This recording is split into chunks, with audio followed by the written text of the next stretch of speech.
You've heard of the bucket list? Well, here's the Phuket list, the Phuket list podcast with me, Nick Bramley. Social media is full of people posting goals for clicks and likes, motivational speakers inspiring other people to push themselves so that they look great in their perfect lives. Well, this is the antidote to uninspiring goal setters. It's the Phuket list podcast where we meet real people who'll share with us every week three ambitions that they have absolutely no desire to achieve and one that they do. So without further ado, let's meet our first guest. And my first ever guest, it could be no one else. It's Jo Watson. Jo, welcome. Hello. Hello. Yeah, I'm glad you did get in there about me being the first one. That was one of the things I specified, you must say. And thanks for sending across all the things for my rider as well. I do appreciate the lilies and doves. Well, it's great to start with the diva, and everything else from there is going to be easy, to be fair. It had to be you, Jo, because you and I connected on LinkedIn, and whilst we've never met and even not done anything on a virtual level until today, some of the stuff that you publish just resonates with me. It's quite. I called you irreverent earlier, didn't I? In the green room, if we had such a in thing. the green room, in the green room, darling. Yeah. And I called you irreverent, and you quite like that. And I think some of the things that you do, you're just honest and true and real, and that's kind of what the Phuket list is about, really. You know, the reason we've set it up is not to have a dig at anyone individually, but collectively at those people. Collectively, Yeah, let's go for them en masse. Yeah. The people who know who they are, the people who set these things up on social media, and they're doing it for the likes and the clicks, and you think to yourself, well, life's too short for that. So we're going to have a bit of fun. And it's three things that you definitely have no intention of achieving, plus one that you do. And I'll share one of each with you. And let's see where we go. So Jo, Diva Jo Watson, let's go with the Phuket List's first ever episode. The first thing that you have absolutely zero intention of achieving between now and when you shuffle off this mortal coil, which I hope is many, many years from now. Well, I think shuffle is the key word there. I'm not someone who does anything at pace. For clients, I do. You know, anyone wishing to sign me up business wise, I'll get through their work, no problem. But in terms of moving around, I'm not a runner, Nick, and I don't get the whole marathon thing. I don't even get the whole couch to 5K thing, really. I just think, well, no. I mean, what a marathon is like 26 miles. I sulk if I've got to drive that far. So running it is not something for me, but it's a little bit of an issue in our house at the moment because my husband actually is running the marathon this year, and it's the 5th time he's doing it. Which one? So he's doing the London Marathon, and he's doing it for a charity. Right. And so he loves running anyway. He's a bit of a freak like that, but he is at least running it for charity, and it is massively admirable. And it is a charity that we want to, kind of focus on, but it's just not for me. Well, let me qualify one of the purposes of the Phuket list. We have absolutely zero issue with anyone running or doing anything to raise money for a worthy cause or in memory of a loved one, and that's very worthy and admirable. And I've done quite a few things. I've slept out, I've done walks, I've done all sorts in my time to raise money. I don't do it for the clicks. I do it for the outcome. So the fact that your husband's doing it is great. The fact that you have no interest in it also must be quite tense in your household when he goes out at 5 a.m. and he's like. Well, it's the training, isn't it? I mean, yeah, you've got the 26 miles on the day itself, but yeah, you've got all the training that's got to go into it. And every single time, and God bless him, we've been together for about 20 years. Every single time he goes for a run, he says, why don't you come with me? And I'm like, oh my God, you really think that one day that answer's going to change, don't you? And I'm not going to laugh at you. But no, I don't get it. I think it's wonderful. I will help him raise money. It's a great way to honor my mother-in-law, who we are, who he is doing this in memory of. I'll just do the money bit behind the scenes. But I just don't get it. And when people say they're going for a run for fun or to de-stress, what's that about? Here's the thing, right? Have you ever seen someone running with a smile on their face? Never. They're all listening to heavy drum and bass to get them through it on in the headphones, and they all look miserable as sin. I'm totally with you, by the way. And on the couch to 5K, I downloaded an app. I got a smartwatch, did a bit of a run, and the first time I did it, I looked down. I had a stitch. I was out of breath. I was knackered, and I was still connected to the home Wi-Fi. I was really quite pissed off, to be fair. Not for me. I'm with you on that one. No, it's too much. I get a little bit annoyed when people ask me to sponsor them for the couch to 5K, because the one thing I will say about the marathon, it is a massive distance. So it is a brilliant, endurance feat. Of course it is. I'll sponsor anyone who's doing that. I think it's fab. Yeah. But when people say, can you sponsor me for the couch to 5K? I'm like, no, I'm not sponsoring you to walk to the local shop and back. I'm not doing that. No. Brilliant. It's like, can you sponsor me to eat me breakfast? Not really. There's nothing in it for them, is there? It's like when people say, can you sponsor me? I'm not drinking for the month. And you're like, right. What? Oh my God, no. Yeah. Sorry, this is Barry. He'll be joining us. I hope. Oh, hello. Is that your cat? I'll tell you what, welcome to post-lockdown. People have still got the cats and the animals, and you'll be getting a knock on the door from an Amazon delivery halfway through as well, which is the other distraction that we get. But listen, your cat's more than welcome. The second thing, which I'm really interested in, we mentioned is a bit retrospective, really, isn't it? It's about something that you never did and never have an intention of doing. Do you want to fill us in on that, Joe? I will. Well, I was going to say I'm never going to get a cat, and this is why. But no, so it's too late in the day for me now. But when I was at uni, everyone was kind of leaving uni or having a bit of time out to do a gap year, and I thought if they were working, brilliant. Because there's no money in being a student, of course there isn't. But people were going traveling, and I just thought if it was actual traveling, brilliant. I'd love to see more of the world. I hope my daughter will be part of that journey with me, and we'll get to see wonderful places, try amazing things, experience new cultures. I think we should all do that, if and when we have the means and opportunity. Yeah. But the whole I'm traveling to find myself, and I'm traveling because I'm 18 and I want to see what's out there. Those people never come back having seen what's out there. The one thing that the two things they come back with, one, possibly something they need to see a doctor about. Yeah. Two, they all come back and the first thing they'll tell you is how they met a load of people from the fucking town they live in. It's so good. And I met this guy from Manchester. And you're like, yeah, you literally left that airport 3 weeks ago. Yeah. I'll be honest with you. I love a bit of travel. That's slumming it, by the way, isn't it, when you go on a gap year? Because my son didn't do a gap year because he didn't come back and go to university. He came back and went to work. My daughter did a gap year. She actually worked for a year. But my son's travelled a lot. He's been to Southeast Asia, 9 countries and all that kind of thing. But he did it because he wanted to go and enjoy himself. He made no excuses for being, I'm going to go and find myself. I'll tell you about finding yourself, by the way. I found myself the other day. I looked in the mirror and there I was. It's not hard, is it? I don't mind people need to go to Thailand. I know. And this is the thing. It's about the honesty. It is about the honesty for me. So if someone said, I'm going because I want to get pissed and have a laugh with my mates for however many weeks, months, I just think fair enough. At least we all know where we stand. But when people say they want to be spiritually enriched, you're not going to do that by meeting Darren from Blackburn and hanging out with him rather than any of the, the Thai people who actually live in the communities you visited. But the Thai people they meet are not the Thai people that you would normally live in the community either, I suspect. But exactly, they're all expats. or worse than that, they're there for the tourist sort of dollar, aren't they? And they're not. There's nothing much genuine about the whole experience, I suspect. But there's really not. So yeah, I'm a big fan of travel, seeing the world, but be honest about your reasons, and do it for something that you will get out of it. Like, oh my God, it does annoy me. Even like 20 years on after leaving uni, I'm still irritated by people who do it. Is it the phrase gap year that gets your hackles up there? Is it? I'm going to say no, because I think more people these days are actually working. And I love that, because I think the fact that we're telling our kids you've got to go to uni, sadly, it's not enough. They have to have this work ethic and they have to have other experiences and actually done something. So if they're going to do a gap year and work, amazing. But if you're going to find yourself...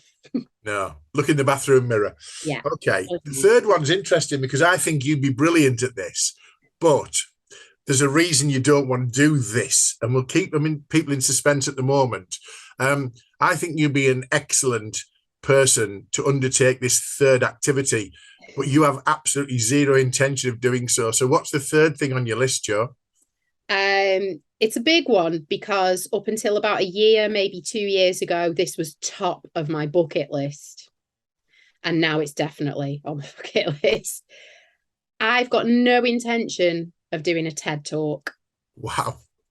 Okay, so, and the reason for that is because I'm the kind of person, and this is quite peevish and quite petty, but I am peevish and petty, so I'll admit it. I think when things become too commonplace and everyone's doing it and everyone's jumping on a bandwagon, I don't want to be anywhere near that bandwagon. If everyone else likes it, I don't want to like it. So like I have t-shirts that I wear with film references from films that people have never seen and song lyrics from bands that people have never listened to. Hang on a minute. Haven't you got one that says relax on the front from 1985? You must have one of them, Joe. Sadly, I don't. Being a massive 80s fan, I don't have one of those. Someone bought me a live, laugh, love one in the style of it and as a joke, and I did not laugh, but that's a dishcloth. That's a story for another time. But no, the thing is, these days, everyone's doing a TED talk. Everyone. And everyone's LinkedIn profile says they're a speaker. Now, I do a lot of speaking events if people ask me and think that I would be good and I would fit what they're doing. And I do love it. And I'm hopefully quite good at it. I used to be terrible. I remember doing my first one and thinking it was amazing. And then I watched the playback and thought that was the worst thing I've ever done. Should never watch the playback, Joe. No, so that was mistake number one, wasn't it? But it's great because that's taught me, oh my God, I've got such a long way to go. And so I do love speaking at events and it's something that I do. But TED Talk is just not on my list anymore. It's over-branded, isn't it? And there's a TEDx now, isn't there, where someone on a local level can become some kind of TED representative. Yeah. And you're paying, yeah, and also there's a sort of a little Hitler sort of feel about the localized thing. You know, you have to meet my requirements to become on my, to speak on my event. What in a church hall in Warrington? Like, right, great, thanks for that. I'm with you on that because I think it's overdone. I think you're right in the fact that, if everyone can do it, then it shouldn't be something that you should aspire to. Exactly. What's the point? If everyone is doing it and you can just turn up, like you say, at your local church hall and go, have you got a space? And by the way, most of them ask you to pay now as well. I'm sorry, no, you should not be paying to give value to someone else's audience or whatever. The other thing with that, by the way, is if you're good at what you're good at and which you are, you'll smash it out the park for your clients at a conference and get paid and remunerated and add value to the conference. That's better for you, better for them, better for everyone. So forget the branding. Don't get a t-shirt. Get on with doing your job and speaking at stuff where people appreciate it. I totally accept and agree with that one. Mine's a bit similar. My one that I've got no intention of doing, and it's a little bit similar to the whole TED thing and whatever, is I'm not the guy who's ever going to write or publish a motivational quote. What the hell, right? The first step is the next step on your daily journey to tomorrow or some shit like that. What the hell? I don't get them. They're always written by someone else. People publish someone else's motivational quote as if they're their own. I know, but then there's the wrongly attributed ones, where they attribute it to some random celebrity and you're like, no, it blatantly wasn't them. Like, isn't that one about don't believe everything you see on the internet? And then it's attributed to Abraham Lincoln. Yeah, I love that. Yeah, I like that. Well, I like sort of fun stuff like that and memes and GIFs and stuff. But the problem with the motivational quote for me is, first of all, the ones where they're attributed to somebody you've never heard of. So you go, no, that's a quote by somebody you never heard of. Then some say a non. So some random bloke in a pub said that. and it's like, is that a motivational quote? Worse than that are the people who go, that's changed my life. Oh, God. It's like, it's 3 words on a page. How's that changed anyone's life? I think if that changes your life, you've got bigger issues. Yeah, so I'm not the motivational quote guy. There was a guy who used to post in my feed, and he used to post them all the time. And I sent him some feedback, and he didn't really appreciate it particularly well. I just said to him, look, I like some of your content, but can you stop posting motivational quotes because they're absolutely shit? And it's like, I was kinder than that, but not much. Oh, I wouldn't be. No, that's why you're my first guest. I'm not the kind person, and I'm certainly not going to tell people to be kind either. If you've got to tell people to be kind, then there's something wrong with the world. We all know to be kind, but you telling people to be kind is more about you virtue signaling. I'll be honest with you though, those two words are suspiciously like a motivational quote to me. That's what I mean. That's what, yeah, it is. It's like, oh, we just need to be kind. But then I think you're the same as me, Nick, in the sense that it's not even so much the person posting it, it's the responses. And yeah, you've got people saying, you changed my life. Well, that's worrying. Yeah. And people are like, oh my God, I so needed to hear this today, hon. I really did. And like, oh, stop, just stop. And this is why I need to come off social media, because I will snap one day. This is exactly why the Phuket list exists, because things that wind us up on a daily basis, and they're quite small things, and they might be quite petty. And some people will be listening to this now, switching off in droves, going, that's described me. I don't care. When you talk about censorship, the best form of censorship is the off button. That's fine. If it's not for you, move on. But let's go with the good stuff. One thing that you really, really want to do before you shuffle off this mortal coil, what is on your actual bucket list? Okay, so hear me out on this one. Everyone these days is an author. Just as everyone's a speaker, everyone's an author. Okay. Now I am a writer. That is my business. That's my passion. That's my life. I am a writer, not just someone who wrote something down. I actually write and I get paid for it. Hang on, I love the difference between I'm a writer. I'm not just someone who wrote something down. I just love that description. Difference. There is a massive difference. It's like, oh yeah, I once wrote a post-it note, and now I want to tell my story to the world. And you think, please don't. But I always said, I do want to write it. Well, no, I didn't always say that. I always said, no, I'm not going to be a writer. But then in recent months, maybe the past year, I thought, no, I do want to be an author, but I'm going to do it the right way, the traditional way. So if no publisher or agent picks up my book, I'm not putting it out there, because it is too easy, just as it is to get on that TED stage. Yeah. Too easy for people to click publish on Amazon and on Kindle. And I didn't want that. I wanted to be actually recognized by a publishing house, actually represented by an agent, and to be able to go into Waterstones and say, I wrote that, and to do the airport selfie of me and WH Smith's going, here's me next to wherever Jordan's written. I suspect Jordan's not written many words in her own books. I'll be honest with you. I'm not sure she's the actual author. They call it ghost writing. And well, I've done that. I've done that I've done that. So no, it's definitely not them. Wow. But they're guaranteed to sell, aren't they? Because it's the name. But no, I want to do it the proper way. And I held out, and I have actually now got a publisher. So I've just now got to actually write the book. The end game you mentioned to me off air, you said you'd like to write for TV, and that's a very different thing to being a self-published author with a business biography, isn't it, really? Of course it is. So so that's why I wanted to get the publisher, because then I've got a better chance of getting an agent, and I can then break into those industries, because I don't want my stuff seen on Amazon and that's it. If you're self-published, that's as far as your work's going to go. I want to actually be on shelves. I want people picking it up, an actual copy in a shop. I want my name to be getting out there for the right reasons. And I want that agent so that I can ultimately then write for something like TV, because it's a dream for me. I would love it. I think I'd go for something comic or something dark. I suspect a bit of both, Joe. But hey, the one thing I see is you see these speakers at events, don't you? And you know they've just got a transit van full of books, and they're going to sign them all, and they're self-published, and they're going to sign all the books for anyone who wants to buy them for 12 quid. I want one that's unsigned, because that's got more value, because they've signed the living daylights out of every bloody book they've got in the transit van. So can you find the unsigned copy anywhere? It's worth more money. My final one, in terms of, we said we do 3 things you definitely don't want to do, and 1 you do. I'm going to do 1 of each on each episode. So I've done my motivational quote thing. I'm definitely not going to touch. The one thing I want to do more of, this is really hard work, by the way, I want to discover more craft beer. That's a tough gig, isn't it? That's a tough gig.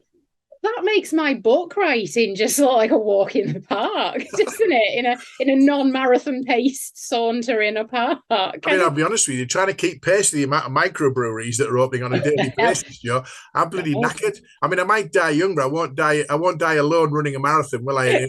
Or training at 5 a.m. in Lycra. I'll be surrounded by empty cans and friends, hopefully. So empty cans and friends. I love that. And chances are you wonon't remember the point at which you die as well, because you'll be so far gone. I might get that empty cans and friends on a t-shirt. You never know. It sounds I'd wear that. That's a motivational quote. Live your life surrounded by empty cans and friends. I would wear that on a t-shirt. If you go down the line of merch, I'm there. Merch. If it's, I like a bit of merch. If it's bordering on a motivational quote, I have to be very careful, don't I, not to get down that route. So listen, Joe, you've been an absolutely fantastic first guest on the Phuket List podcast, and we hope that the listeners have enjoyed it too. Please remember to like, comment, and subscribe to support the podcast and automatically get your future episodes on whatever channel you've chosen to view or listen to this one. Thanks for your support. We're trying to build a movement. Let's hope you can be on side with that. Initially, the Phuket List podcast is going to be exclusively available on YouTube, so just search Phuket List podcast for your download. Thanks for your support. Let's see you again on a future episode where we meet real people sharing real ambitions.